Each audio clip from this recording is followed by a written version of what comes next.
Hello दोस्तों, आपका स्वागत है हमारे चैनल पर। आप सभी कैसे हैं? उम्मीद करता हूं कि आप सभी अच्छे होंगे और स्वस्थ होंगे। आज की इस वीडियो में क्लास 10 का त्रिकोणमिति चैप्टर का एक्सरसाइज 8.1 के क्वेश्चन नंबर 5 का हल करेंगे। 5 नंबर में कहा गया है, यदि सेक थीटा बराबर 13/12 हो तो अन्य सभी त्रिकोणमिति अनुपात परिकलित कीजिए। तो हमें इसमें अन्य सभी जो त्रिकोणमिति अनुपात है उसका मान निकालना है। टोटल त्रिकोणमिति अनुपात की बात करें तो कुल 6 त्रिकोणमिति अनुपात है। ठीक है, इसमें से यहाँ एक सेक थीटा दिया गया 13/12, तो अन्य जो और 5 हैं उनका मान निकालना। ठीक है, तो सबसे पहले हम यहाँ पर लिखेंगे हल। ठीक है, हल लिखेंगे तो इसमें दिया गया जो है वो क्या है, दिया गया है इसमें सेक थीटा बराबर 13/12 मान ये दिया गया है। ठीक है, इतना मान इसमें दिया गया है। ठीक है, अब देखिए सेक थीटा का जो फॉर्मूला जो होती है ना, वह होती है कर्ण बटा आधार। ठीक है, क्या होती है? कर्ण बटा आधार होती है। ठीक है, तो इस तरह से कर्ण यहाँ 13 है और आधार जो है वो 12 है। ठीक है, इसमें लम्ब का वैल्यू नहीं दिया गया तो हमें लम्ब का वैल्यू निकालेंगे। ठीक है, तो हम लोग जानते हैं पाइथागोरस प्रमेय से। ठीक है, पाइथागोरस प्रमेय से हम जानते हैं, क्या जानते हैं कि कर्ण का वर्ग, ठीक है, कर्ण का वर्ग बराबर जो होती है वो लम्ब का वर्ग जोड़ आधार का वर्ग होती है। ठीक है, मतलब कर्ण स्क्वायर बराबर लम्ब स्क्वायर जोड़ आधार स्क्वायर होती है। ठीक है, अब यहाँ पर देखिए कर्ण जो है ना ये कितनी है, 13 है।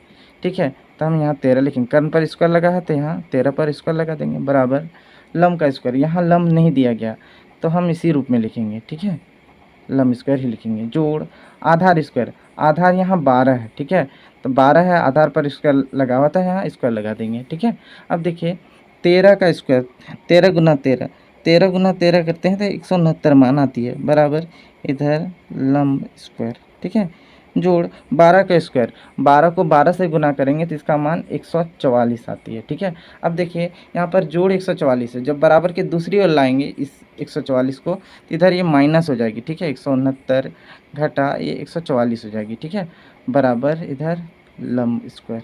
ठीक है, अब 169 में 144 को माइनस करते हैं तो 25 मान आती है। ठीक है, बराबर इधर लम्ब स्क्वायर।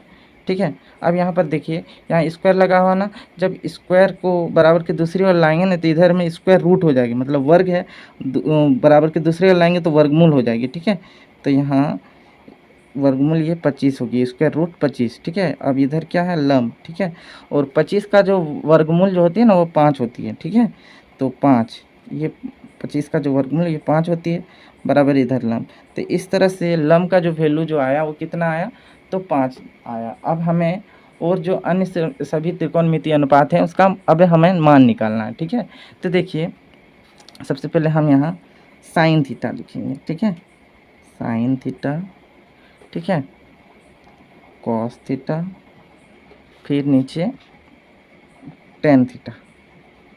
ठीक है, अब इधर में साइन थीटा का जस्ट उल्टा होती है कोसेक थीटा। ठीक है, कोसेक थीटा, और इसके बाद कॉस थीटा का जस्ट उल्टा होती है सेक थीटा। ठीक है, सेक थीटा का तो यहाँ मान दिया गया था। ठीक है, उसके बाद क्या, एक कॉट थीटा होती है, तो ये टेन थीटा का जस्ट अपोजिट होती है। ठीक है, टेन थीटा का जस्ट अपोजिट होती है तो हम टेन थीटा का सीधा में लिखेंगे।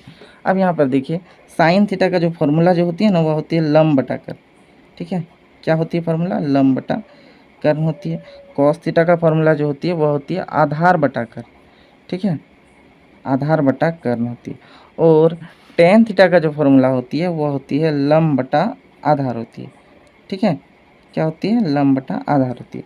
अब यहाँ पर देखिए, ठीक है, साइन थीटा लम्ब बटा कर्ण, तो यहाँ लम्ब कितना हम निकालें तो 5 निकाले तो हम 5 लिखेंगे बटा कर्ण। ठीक है, और कर्ण का वैल्यू कितना है, तो यहाँ 13 है तो हम यहाँ 13 लिख देंगे। ठीक है, तो इस तरह से साइन थीटा का जो मान आया वो 5/13 आया। ठीक है, अब देखिए कॉस थीटा का मान, कॉस थीटा का फॉर्मूला आधार बटा कर्ण, और आधार यहाँ कितनी है, तो 12 है। ठीक है, 12। ठीक है, यहाँ 12 लिखेंगे और बटा कर्ण, कर्ण का मान 13 है, यहाँ 13 लिखेंगे।